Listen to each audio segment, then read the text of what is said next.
السلام علیکم ورحمۃ اللہ وبرکاتہ۔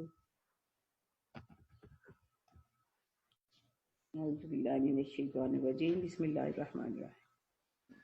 واللاتی تخافون نشوزہن، یہاں سے پھر یہ ہے کہ پھر اگر بیویاں نشوز اختیار کریں تو پھر کیا کرنا چاہیے؟ گھر میں اگر جھگڑا ہو ہی گیا ہے، اور بالعموم اس لیے ہی ہوتا ہے کہ عورت جو ہے وہ مرد کی سربراہی تسلیم نہیں کر رہی، حزب اختلاف بن گئی ہے، وہ اس کے خلاف بغاوت کر رہی ہے۔ بغاوت یہی ہوگی کہ اس کا حکم نہ مانے، حکم عدولی کرے، اس کے حقوق ادا کرنے کو تیار نہ ہو، تو پھر نشوزہ ہونا ہو تو پھر کیا کرنا چاہیے؟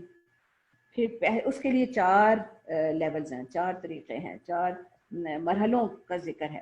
پہلا مرحلہ یہ ہے فائزوہن، اس کو سمجھاؤ۔ پہلے تو خاوند خود ہی سمجھائے، اور اس میں وہ پھر ایسے لوگوں کی بھی مدد لے سکتا ہے جو اس خاتون پر اثر انداز ہو سکتے ہیں، لیکن اس میں لان تان والی بات نہیں ہے۔ نصیحت میں لان تان نہیں ہوتی۔ جب کسی کو تانا دیا جائے یہ تو ہے ہی ایسے، یہ تو ایسے، تو پھر جب وہ ایک ضد کا رویہ ہو جاتا ہے۔ اسلام کا جو نصیحت کا انداز ہے نا، اس میں ہمازہ لمازہ نہیں ہے، اس میں تمسخر نہیں ہے، اس میں کوئی نام، یعنی وہ سورہ حجرات والی ساری ہدایات جو ہے نا ان کو پیش نظر رکھنا بڑا ضروری ہے، ورنہ نصیحت قبول ہوتی ہی نہیں، نصیحت اثر ہی نہیں کرتی۔ اس کو مؤثر بنانے کے لیے ضروری ہے کہ اخلاص کے ساتھ نصیحت کی جائے، اصلاح کے جذبے کے ساتھ کی جائے، اور اپنے ابھی آگے اور باتیں آئیں گی کہ جو ہمیں ضروری اختیار کرنی ہے۔ اس میں ایک بڑی اہم بات یہ ہے کہ اپنے آپ کو بڑا نہ سمجھا جائے، نصیحت کرنے والا خود کسی کبر میں مبتلا نہ ہو۔ فَاعِظُوهُنَّ وَاهْجُرُوهُنَّ فِي الْمَضَاجِعِ، اگر نصیحت جو ہے اس نے ہر طریقے سے کر کے دیکھ لی تو پھر اگلا مرحلہ یہ ہے کہ وَاهْجُرُوهُنَّ فِي الْمَضَاجِعِ، کہ پھر ان سے بستر الگ کر لو، بیڈ روم الگ کر لو۔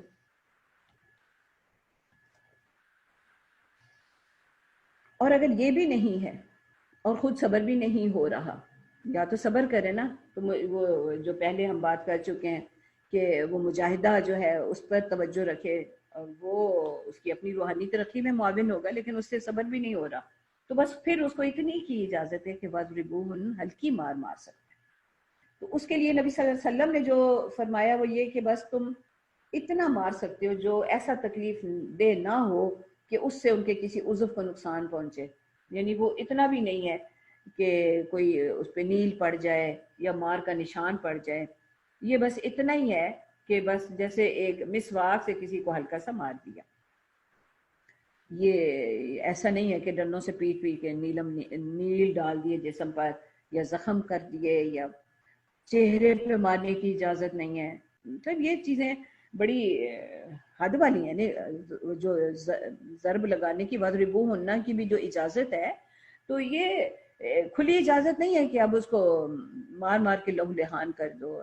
بھئی اگر اتنا ہی تمہارے لیے ناقابل برداشت ہو رہا ہے تو طلاق کا تو پھر ہے ہی نا آپشن، اس کی طریقہ تو ہے ہی، راستہ تو ہے، پھر وہ اختیار کر لو، اتنی زیادہ حد سے بڑھنے کی کیا ضرورت ہے۔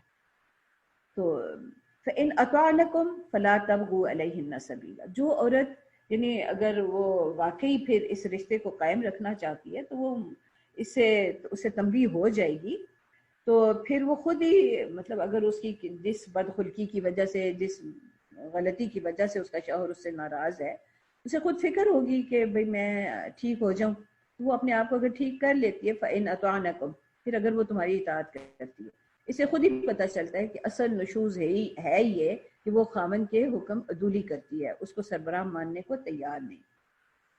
تو فَلَا تَبْغُوا عَلَيْهِنَّ سَبِيلًا، پھر کوئی زیادتی کرنے کا کوئی راستہ ہی نہیں ہے، پھر مطلب مار بھی نہیں سکتے، پھر ان کا بستر بھی نہیں الگ کر سکتے۔ ان اللہ کان علیٰ کبیرا، تو یہ تو مطلب یہ یاد رکھو کہ تم سب سے اوپر بڑا اور برتر جو ہے وہ اللہ ہے۔ وَإِنْ خِفْتُمْ شِقَاقَ بَيْنِهِمَا، اور تمہیں اگر یہ خوف ہو کہ بس اب ان دونوں کے تعلقات ٹھیک نہیں رہ سکتے، فَابْعَثُوا حَكَمًا مِّنْ أَهْلِهِ وَحَكَمًا مِّنْ أَهْلِهَا، پہلے تو شوہر نے یا میاں بیوی نے خود ہی کوشش کرنی ہے کہ اپنے معاملات خود اپنے گھر میں ہی طے کریں، ان کی ہوا بھی نہ لگنے دیں کسی کو۔ اصل میں زیادہ جھگڑے ہوتے ہی ہو سکتے ہیں یا جھگڑے بڑھتے ہی ہو سکتے ہیں جب میاں بیوی کے جھگڑے کی بات یا ان میں کوئی اختلاف کی بات گھر سے باہر نکلتی ہے، تو کوشش یہی کرنی چاہیے کہ بس ان کے بیڈ روم کی بات جو ہے نا وہ بس ان کے اندر ہی رہے، باہر نہ نکلے، تو نہ شوہر کے گھر والوں کو پتہ چلے کہ بھئی کوئی ایسی کھٹ پٹ ہو رہی ہے، نہ بیوی کے گھر والوں کو پتہ چلے، اس لیے کہ پھر وہ دونوں بس وہ پھر واضح اس اختلاف والی بات ہو جاتی ہے، تو پھر تو ایک میدان کارزار ہی گرم ہو جاتا ہے. تو اس لیے پہلی بات تو یہی ہے. ہاں البتہ اتنا ہو جائے کہ اب بات باہر نکل گئی ہے، پھر اب یہ نہیں کہ وہ تماشا دیکھیں گھر والے یا ایک دوسرے کی حمایت میں سر وقف ہو جائیں کہ بس جی میں تو اس پارٹی کا اور وہ اس پارٹی کا، اور دونوں ایک دوسرے کو نیچا دکھانے کی کوشش کریں، بلکہ ایک حکم کہتے ہی اس کو ہے جو بڑا دانائی سے معاملات کو سلجھانے والا ہو. یہ وہ نہیں ہے جو ڈنڈا لے کے کھڑا ہے اور دوسرے فریق کو مارنے پہ تلا ہوا ہے. فَبْعَثُوا حَكَمًا مِّنْ أَهْلِهِ، تو مرد کے گھر والوں میں سے بھی ایک حکم آئے، وَحَكَمًا مِّنْ أَهْلِهَا، اور عورت کے گھر والوں سے میں بھی ایک حکم آئے. یہ حکم وہ آئے گا جو معاملات کی اصلاح کرنے کی اہلیت رکھتا ہے، نیت رکھتا ہے، ارادہ رکھتا ہے، جو بڑی دل سے یہ چاہتا ہے کہ یہ میاں بیوی جو ہیں کسی طرح ان کی جو بدگمانیاں دلوں میں آ گئی ہیں، شیطان نے جو رخنے ڈال دی ہیں وہ دور ہو جائیں اور یہ دونوں مل کر رہیں. حتی الامکان یہی کوشش کریں. ابھی بھی پھر بھی خاندان سے باہر بات نہیں کی، اور خاندان کے لوگ جو ہیں وہ ان دونوں کو جوڑنے کی کوشش میں ہیں. تو وہ اللہ تعالیٰ یہ کہہ رہے ہیں کہ ان یریدا اصلاحا یوفق اللہ بینہما. اب یریدا جو ہے یہ دونوں میاں بیوی بھی ہو سکتے ہیں کہ اگر ان دونوں کی اصلاح کی نیت ہوگی تو اللہ ان کے درمیان موافقت کی کوئی صورت پیدا کر دیں گے. اور یہ بھی ہو سکتا ہے کہ وہ دونوں حکم جو ہیں اگر وہ اتنے نیک نیت ہیں اور دونوں نیک نیتی سے یہ چاہتے ہیں کہ یہ میاں بیوی یہ لڑکا لڑکی جو ہیں یہ مل کر رہیں، اکٹھے رہیں، تو اللہ تعالیٰ کوئی نہ کوئی موافقت کی صورت نکال لیں گے. ان اللہ کان علیما خبیرا، یعنی نیتوں کا حال تو اللہ کو پتہ ہے نا. تو یہ بڑا ضروری ہے کہ اپنی نیتیں بندہ یہی رکھے کہ بس ہم نے اکٹھے ہی رہنا ہے. اب ایک اور جو خرابی کی وجہ ہوتی ہے خاندانوں میں، یعنی ایک تو یہی ہے کہ ہم اپنی اپنی پوزیشن کو نہیں سمجھتے اور اپنی اپنی ذمہ داریوں کو نہیں سمجھتے.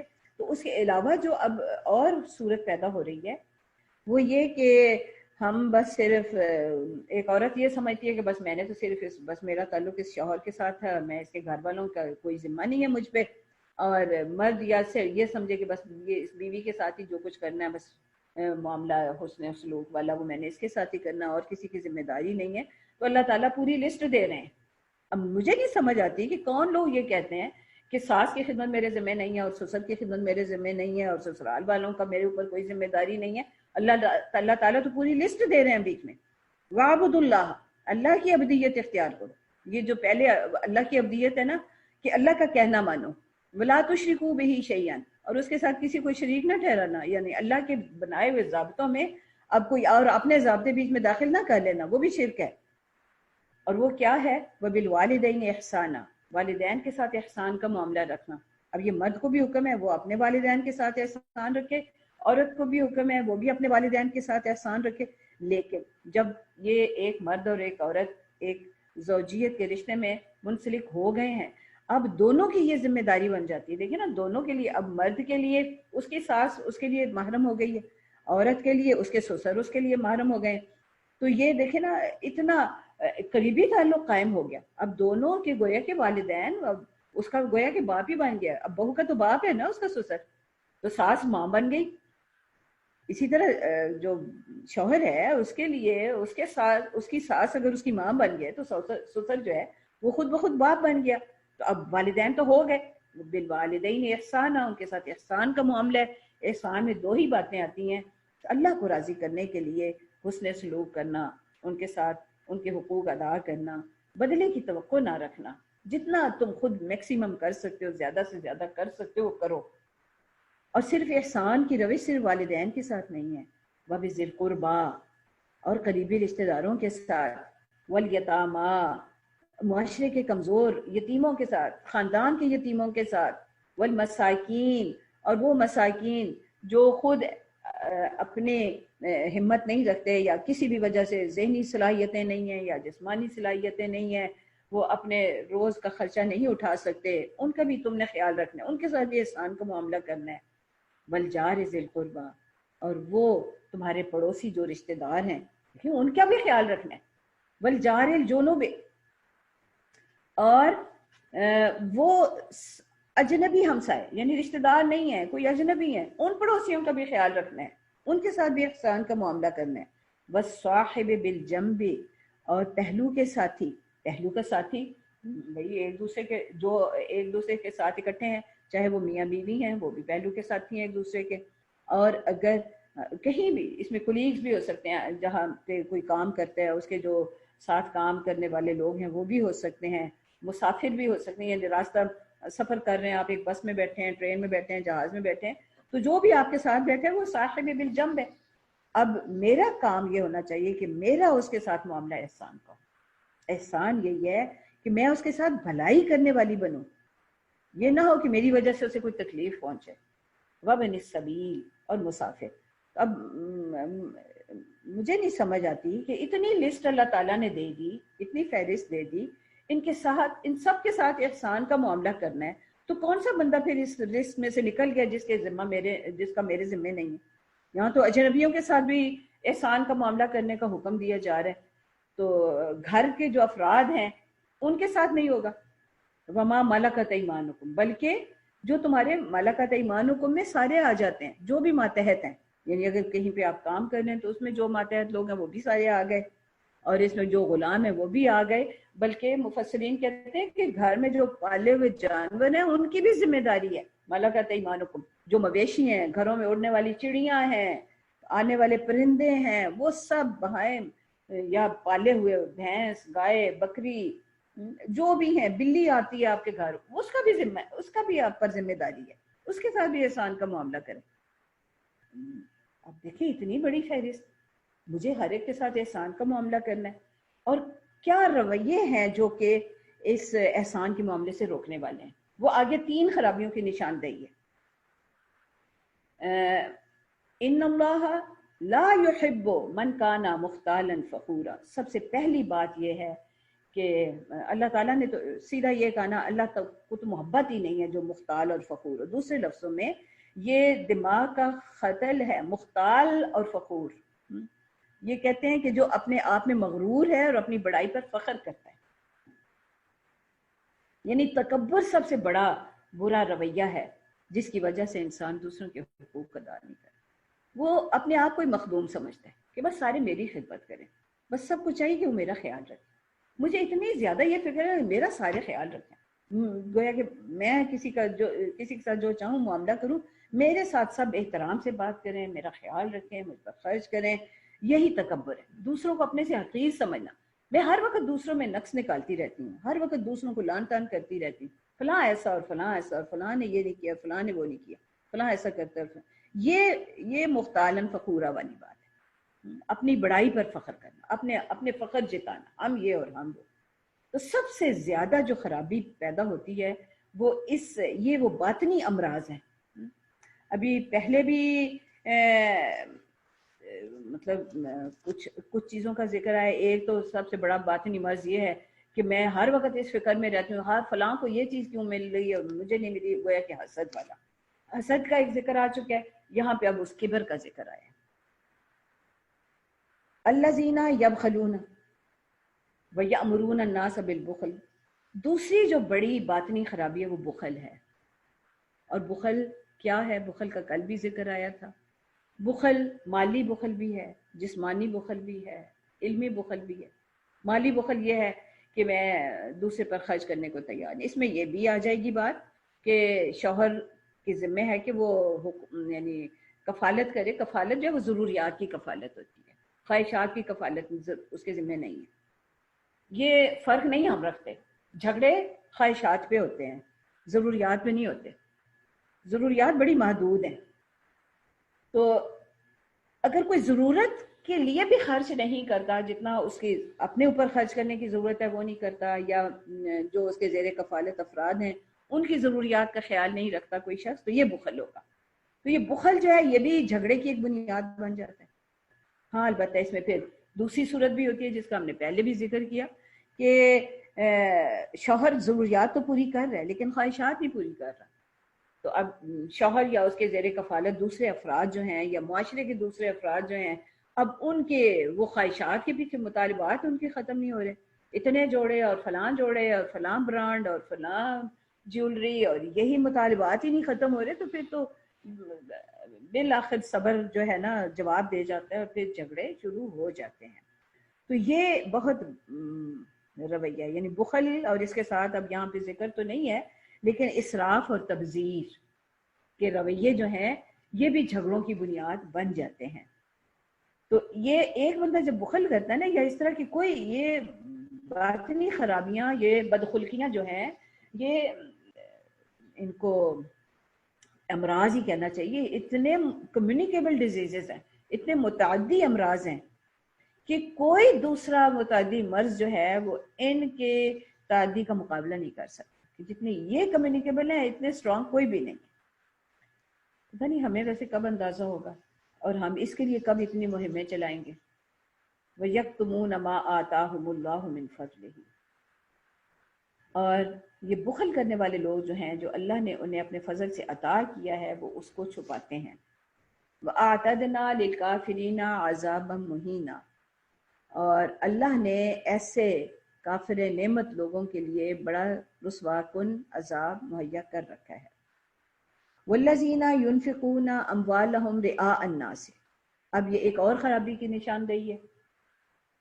وہ لوگ جو کہ اپنے مال لوگوں کو دکھاوے کے لیے خرچ کرتے ہیں، اب یہ ریا ہے۔ ریا بھی جو ہے نا ان کے بارے میں اللہ تعالیٰ کہہ رہے ہیں وَلَا يُؤْمِنُونَ بِاللَّهِ وَلَا بِالْيَوْمِ الْآخِرِ، اب یہ ریا کرنے والے ان کو تو اللہ کا ایمان ہی نہیں ہے اور نہ وہ آخر پر ایمان رکھتے ہیں۔ یہ کتنی بڑی بات ہے کہ ریا کو نبی صلی اللہ علیہ وسلم نے شرک کہا ہے نا، تو یہاں پہ اللہ تعالیٰ تو دیکھیں صاف کہہ رہے ہیں کہ ان کا تو ایمان ہی کوئی نہیں ہے جو ریا کر رہے ہیں، وہ لوگوں کی خوشنودی چاہتے ہیں، لوگوں کو خوش کرنے کے لیے کر رہے ہیں۔ یعنی ابدیت تو یہ ہے نا کہ خالصتاً صرف اللہ کی رضا مطلوب ہو، محبت اللہ ہی کی ہو، اور جس سے اللہ اجازت دے اس سے محبت ہو، اطاعت صرف اللہ ہی کی ہو، اور جس کی اطاعت کا اللہ حکم دے اس کی اطاعت کی جائے، اور ظاہری اور باطنی امور، اختیاری اور غیر اختیاری امور سارے جو ہیں وہ اللہ تعالیٰ کے مرضی کے مطابق ہوں۔ تمام اوامر و نواہی جو اللہ تعالیٰ نے حکم دیے ہیں ان کی تعمیل کی جائے۔ تو اب ایک بندہ جو ہے اب اسے تو خوشنودی اللہ کے علاوہ اسے بندوں کی خوشنودی مطلوب ہے۔ اسراف بھی تو بالعموم ریا کی وجہ سے ہی ہوتا ہے نا، تبذیر بھی ریا، اس میں بھی ریا آ جاتا ہے۔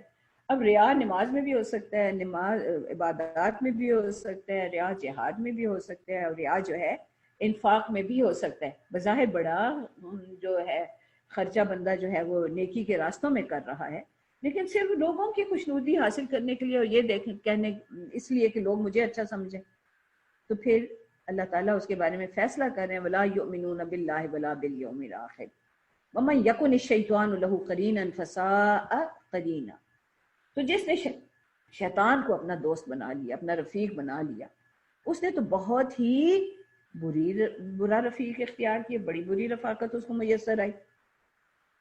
اب دیکھیں نا، ایک غلطی بندہ جب کرتا ہے، نیت کا اخلاص بھی نہ ہونا، تو شیطان کے لیے دروازہ کھل جاتا ہے اندر گھسنے کی۔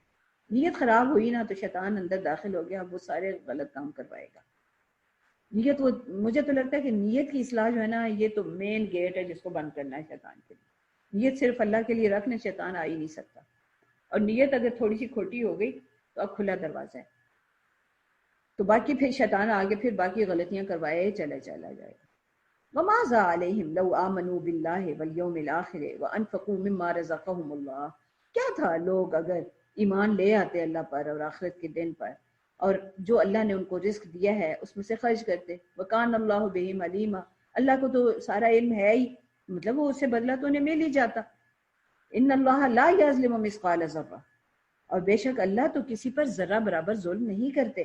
وَإِن تَكُ حَسَنَةً يُضَاعِفْهَا وَيُؤْتِ مِن لَّدُنْهُ أَجْرًا عَظِيمًا، اور بلکہ اگر کوئی ایک نیکی کرے، کوئی حسنہ کرے، تو وہ اس کو بڑھا چڑھا کر اس کا بدلہ دیتے ہیں، اپنے پاس سے اجر عظیم عطا فرماتے ہیں۔ فَكَيْفَ إِذَا جِئْنَا مِن كُلِّ أُمَّةٍ بِشَهِيدٍ وَجِئْنَا بِكَ عَلَىٰ هَٰؤُلَاءِ شَهِيدًا، اور کیا حال ہوگا اس روز جب کہ ہم ہر گروہ میں سے ایک گواہ نکالیں گے اور آپ کو ان سب پر گواہ بنا کر ٹھہرائیں گے۔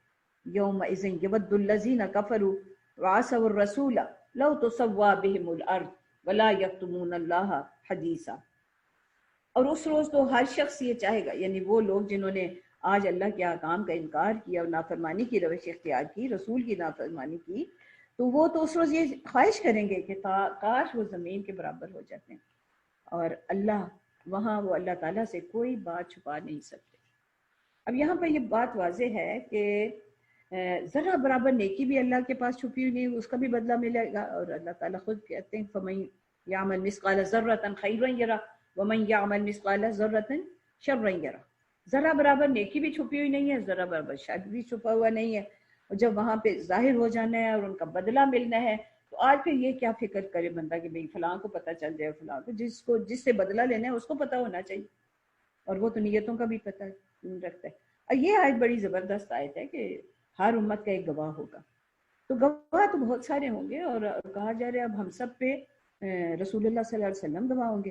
یہ چیز بعض لوگوں نے کہا ہے کہ ہمیں تو اس سے بڑا ڈر لگتا ہے، تو حتیٰ کہ شاعر بھی یہ کہتے ہیں کہ اے اللہ اگر اس روز میری گرفت ضروری ہو جائے، آپ نے مجھے ضروری پکڑنا ہے میرے گناہ پہ، تو از نگاہ مصطفیٰ پنہاں بگیر، تو نبی صلی اللہ علیہ وسلم سے ذرا چھپ کے پکڑنا، ان کے سامنے نہ میں شرمندہ ہوں، انہوں نے تو حق ادا کر دیا اس دین کو مجھ تک پہنچانے کا، اس حق کو مجھ تک پہنچانے کا، اب میرے لیے شرمندگی یہ ہوگی کہ میں ان کے سامنے کیسے نظر ملاؤں گا، کیسے ان کے سامنے جاؤں، تو از نگاہ مصطفیٰ پنہاں بگیر، نبی صلی اللہ علیہ وسلم کے سامنے جب یہ آیت پڑھی، اور نبی صلی اللہ علیہ وسلم نے خود حضرت عبداللہ بن مسعود رضی اللہ تعالیٰ عنہ کو حکم دیا کہ آپ مجھے قرآن پڑھ کر سنائے، اور انہوں نے جب یہ پڑھی تو نبی صلی اللہ علیہ وسلم نے کہا بھائی بس، پیچھے سے پڑھتے چلے آ رہے ہیں، اس آیت پہ پہنچے تو کہنے لگے کہ بس، اور حضرت عبداللہ کہتے ہیں کہ جب میں نے دیکھا تو آپ کی آنکھیں مطلب آنسو بس بہتے چلے آ رہے، تو گواہی جو ہے کوئی معمولی بات نہیں ہے، ہم سب ایک دوسرے کے گواہ ہیں، اور جب اس روز یہ گواہیاں پیش ہوں گی اور معاملات پیش ہوں گی تو بندہ کہے گا یا لیتنی کنت ترابا، ہائے کاش میں تو مٹی میں مر گیا ہوتا، اور ہائے کاش میں تو سوا بہم الارض، میں تو زمین میں برابر ہو گیا ہوتا، اور اس روز اللہ سے تو نہ کوئی نیت چھپی ہوگی اور نہ کوئی عمل چھپا ہوگا۔ اللہ تعالیٰ اس روز کی ہمارے لیے عافیت ہمیں دیں۔ وآخر دعوانا الحمدللہ رب العالمین۔